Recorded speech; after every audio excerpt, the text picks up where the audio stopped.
हर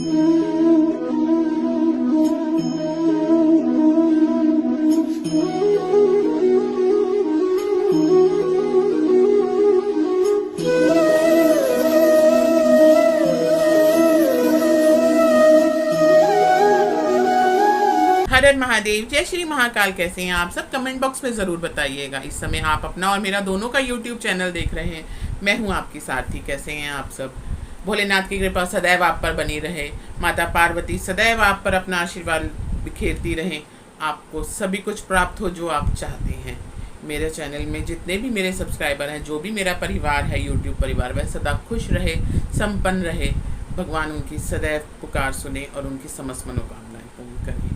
आज हम बात करेंगे, आप सबको पता है कि श्राद्ध पक्ष का अंतिम समय चल रहा है और 7 तारीख से नवरात्रि शुरू है। नवरात्रि का मतलब है माता रानी के दिन। माता रानी के दिन आते हैं, सभी हर्ष उल्लास से मनाते हैं, खूब जोर शोर से मनाते हैं। घरों में कलश स्थापना होती है, खेत्री जी की स्थापना होती है और बहुत दिलों से पूजा की जाती है। इस बार जो है वह माता रानी घोड़े पर आ रही हैं। अगर आप देवी पुराण पढ़ेंगे तो उसमें सब वर्णित होता है। तो इस बार की जो माता रानी का आने का जो भी साधन है, जिस पर भी वह सवार होकर आती हैं, कभी हाथी पर होती हैं, कभी घोड़े पर होती हैं, कभी शेर पर होती हैं। इस बार जब वह आ रही हैं तो वह घोड़े पर आ रही हैं। घोड़े पर माता रानी के आने का मतलब होता है कि हमारी ज़िंदगी में जितना हम चाहते हैं उतना धन मान सम्मान प्राप्त कर सकते हैं। माता रानी जब घोड़े पे आती हैं तो वो घोड़े की चाल से आती हैं। आपको पता है घोड़ा कैसे आता है। यह समय ऐसा है कि अगर कोई मिट्टी का भी काम करेगा तो भी वह सोना चांदी के जैसा कमा लेगा। बहुत बहुत ज़्यादा लक्ष्मी आपको प्राप्त हो सकती है। आपकी जो भी धन प्रॉब्लम है वह सब सॉल्व हो सकती है अगर यह समय आप ध्यान रखें और माता रानी की पूजा अर्चना जो है वह दिल से समर्पण से करें। देखिएगा यह नवरात्रि आपको बहुत कुछ देके जाएंगे। लोगों ने कहा कोरोना आया, महामारी आई, सब कुछ चला गया, नौकरी चली गई, घरों में धन नहीं है, लोगों के खाने के लिए नहीं है। लेकिन मैं कह रही हूँ कि नवरात्रि आए हैं और माँ घोड़े पर सवार होके आई हैं। देखिए आपकी ज़िंदगी में कैसे लक्ष्मी आती हैं, कैसे हमारा देश जो है वह दोबारा से आर्थिक स्थिति जो हमारे देश की है वह कैसे अच्छी होती है। आप सभी को, जिनके पास नौकरी नहीं है, सबको नौकरी मिलेगी। जिनके धंधे अभी तक अच्छे नहीं चल रहे काम, वह बहुत अच्छे चलेंगे, भागेंगे, दौड़ेंगे, आप खूब कमाएंगे, खूब धन संपदा आपके घर में होगी। इसके आने के बाद लक्ष्मी मैया आ गई तो दिवाली तो आपकी अपने आप अच्छी होनी ही होनी है। लेकिन ध्यान रखिएगा कि नवरात्रि भी आप उसी श्रद्धा और समर्पण के साथ कीजिएगा। एक छोटा सा उपाय है जो आप कीजिएगा, जिसका सामान आप पहले ही ला के इकट्ठा करके रखिएगा। यह मैं इसलिए आपको पहले बता रही हूँ ताकि आप यह सामान एकत्रित कर सकें। सुबह जो आपके कलश स्थापना का समय है, जो खेतरी बीजने का समय है, वह इस बार सुबह 6:17 से लेकर 7:10 तक का समय है। आप कलश स्थापना करना चाहते हैं या खेतरी बीजना चाहते हैं तो यह समय सबसे उत्तम समय है। आप इसी समय कीजिएगा। बाकी जब भी हम दिल से करते हैं जो भी काम, माता रानी को सभी कुछ मंजूर होता है। बाकी हमारे भाव और समर्पण की भावना यह मैटर करती है। भगवान हमेशा हर चीज़ कबूल करते हैं, हर चीज़ को अपनाते हैं अगर हमारे भाव अच्छे हों, अगर हमारी श्रद्धा पूर्ण हो। आज आपको मैं एक छोटा सा उपाय बता रही हूँ। यह एक मटकी है जिसको मंगल मटकी कहते हैं, जो हमारे घर में धन के भंडारे भर देती है, जो हमारी आर्थिक स्थिति, मान सम्मान सभी को भरपूर आशीर्वाद से परिपूर्ण कर देती है। यह मटकी अगर आप स्थापित कर लेते हैं अपने घर में तो फिर देखिए कि आपके घर में कितना चमत्कार होता है। आप कैसे अपनी मनोकामनाओं को भगवान से पूर्ण करवा सकते हैं। भगवान हमेशा तत्पर रहते हैं हमारी समस्त मनोकामनाओं को पूर्ण करने के लिए, हमें आशीर्वाद देने के लिए। लेकिन यह हम पर निर्भर करता है कि हम उनको कैसे भाव दिखाते हैं। अगर हम सिर्फ नॉर्मली बिना भाव के कुछ भी कार्य कर देते हैं तो हमें वैसा ही फल मिलता है। लेकिन जब हम अपने भाव से मनाते हैं भगवान को तो वह भी अपने भावपूर्ण से ही हमें आशीर्वाद देते हैं और हमारी समस्त मनोकामनाओं को पूर्ण करते हैं, हमारे सभी दुखों को हर लेते हैं। माता रानी को याद कीजिए, माता जननी जगदम्बा माता को याद कीजिए। देखिए आपकी समस्त मनोकामनाएं पूर्ण होंगी। आपने एक मटकी लेनी है, आपने छोटी सी मटकी लेनी है, बहुत बड़ा मटका नहीं लेना, छोटी सी मटकी लीजिए। जैसे आप करवा चौथ पर लेते हैं इसी तरीके की एक मटकी जो छोटी सी होती है, जिसमें आप जल भर कर रखते हैं, वह छोटी सी मटकी लीजिए और उसका ढक्कन भी ज़रूर लीजिएगा। इसे धोकर अच्छी तरह सुखाकर स्वच्छ कर लीजिएगा और इसके बाद एक कटोरी में हल्दी और घी दोनों मिक्स कर एक पेस्ट बनाइएगा। जैसे हम कुमकुम का बनाते हैं, जब भी हम तिलक करने लगते हैं, उसी तरीके से यह बनाना है। आप यह पेस्ट बनाइएगा और उसके बाद मटकी पर एक स्वास्तिक बनाइएगा। अगर एक स्वास्तिक बनाना चाहते हैं तो एक बनाइएगा, मैं आपको कहूँगी कि मटकी पर 4 स्वास्तिक बनाइए, चारों दिशाओं के, चारों तरफ 4 स्वास्तिक बनाइए और स्वास्तिक के नीचे 5 तिलक कीजिए। 5 बिंदियाँ बनानी है आपने स्वास्तिक के नीचे और स्वास्तिक के दोनों साइड पर एक एक लाइन खींचनी है। अगर आपको समझ आ गया है तो ठीक है, नहीं कुछ भी समझ आए तो कमेंट बॉक्स में ज़रूर पूछ लीजिएगा। मैं आपकी सभी प्रॉब्लम्स को सॉल्व करूँगी, आपकी सभी क्वेश्चनों का आंसर ज़रूर दूँगी। इसके बाद मटकी के अंदर जो तलवा होता है, अंदर की साइड, नीचे बाहर की साइड नहीं मैं आपको कह रही, अंदर की साइड भी एक स्वास्तिक हमें बनाना है। यह भी हम हल्दी से ही बनाएंगे। यह स्वास्तिक बनाइए और अब आप इस मटकी में थोड़े से चावल डालिए।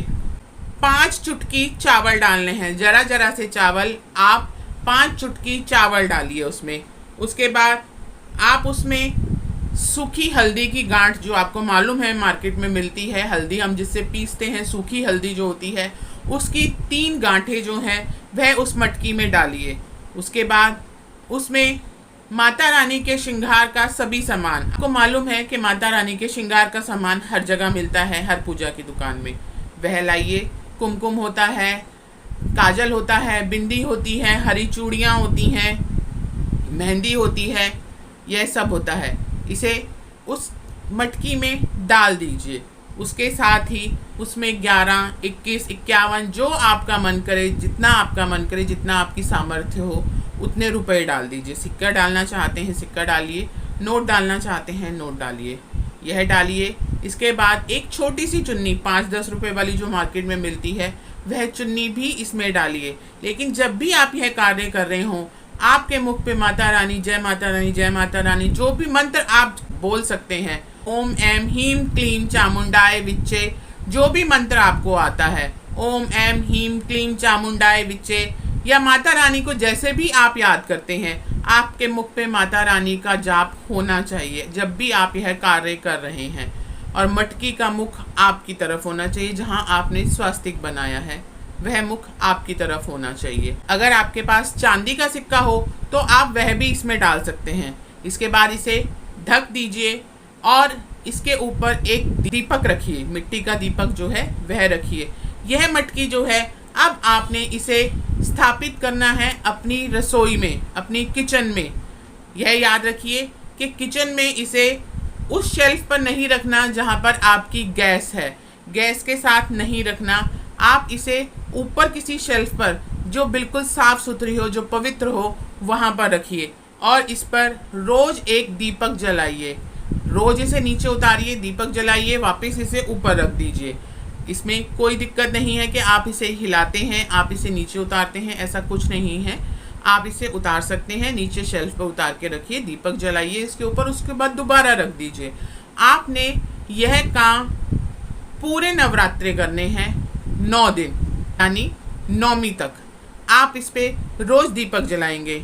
यह माता रानी को समर्पित करना है। अगर हम यह छोटा सा कार्य करते हैं, इसे मंगल मटकी कहा जाता है। यह हमारी समस्त धन प्रॉब्लम्स जो होती हैं, धन संपत्ति जितनी भी समस्याएं होती हैं, आर्थिक समस्याएं हमारी जितनी भी होती हैं, वह सब बहुत अच्छी हो जाती हैं अगर हम यह छोटा सा कार्य करते हैं। इस मंगल मटकी को तैयार करते हैं, इस मंगल मटकी की भी पूजा कीजिए, माता रानी को रोज याद कीजिए और प्रणाम कीजिए। लेकिन यह मटकी जो है वह आपके रसोई घर में रखी जाती है। अगर आपके रसोई घर में गैस के साथ कहीं पानी का कोई स्रोत है, जिस शेल्फ पे आपकी गैस है, अगर उस शेल्फ पे पानी आप रखते हैं, मटका है या आरओ है, तो ऐसा मत कीजिए। आग और पानी को एक साथ मत कीजिए। आग और पानी का मतलब होता है कि अगर एक ही शेल्फ पर यह दोनों चीज़ें हों तो उस घर की जो स्त्री होती है, उस घर की जो माता होती हैं, वह कभी स्वस्थ नहीं रहती, वह हमेशा बीमार रहती हैं। इसलिए कभी भी जहां आपका गैस हो, जहां आपका चूल्हा हो, वहां पानी का कोई स्रोत नहीं होना चाहिए। अगर आपकी एल शेप की शेल्फ है तो आप एक पे गैस रखिए और जब एल शेप दूसरी शुरू हो जाता है वहां पानी रखिए, तो वह चल सकता है। लेकिन एक ही शेल्फ पर कभी भी यह दो चीज़ें नहीं होनी चाहिए। आपने यह जो मंगल मटकी तैयार करी है, इसकी पूजा कीजिए, इसे प्रणाम कीजिए माता रानी का नाम लेकर और अपनी किचन की किसी भी शेल्फ पर रख दीजिए। मैंने आपको फिर बताया, रोज आप इस पर दीपक जलाएंगे, नहा धोकर स्वच्छ मन से आप इस पर रोज दीपक जलाएंगे और माता रानी को याद करेंगे और अपनी गलतियों से क्षमा मांगेंगे और भरपूर आशीर्वाद मांगेंगे। जैसे आप पूजा करते हैं, जितना भाव आप दिखाते हैं उसी तरीके से कीजिएगा। 10वें दिन आप इस मटकी को किसी भी जल में प्रवाहित कर दीजिएगा, जो भी नदी हो, जो भी कुआं हो, जो भी आपके आसपास हो, वहाँ पर जल प्रवाहित कर दीजिएगा। लेकिन उससे पहले आपने जो इसमें पैसे रखे हैं, चाहे वो 11, 21, 51 जो भी आपने रखे हैं अपने सामर्थ्य के अनुसार, वो निकाल लीजिएगा। वह निकाल कर एक लाल या पीले कपड़े में बांधिएगा और इसे अपने धन स्थान पर रखिएगा, अपनी तिजोरी में रखिएगा। देखिएगा आपके यह रखने के बाद किस तरीके से आपके घर में धन संपदा की बरकत होती है और आपका घर में सभी समस्याएं जो हैं वह हल हो जाएंगी। माता लक्ष्मी आपके घर में स्थायी रूप से वास करेंगी।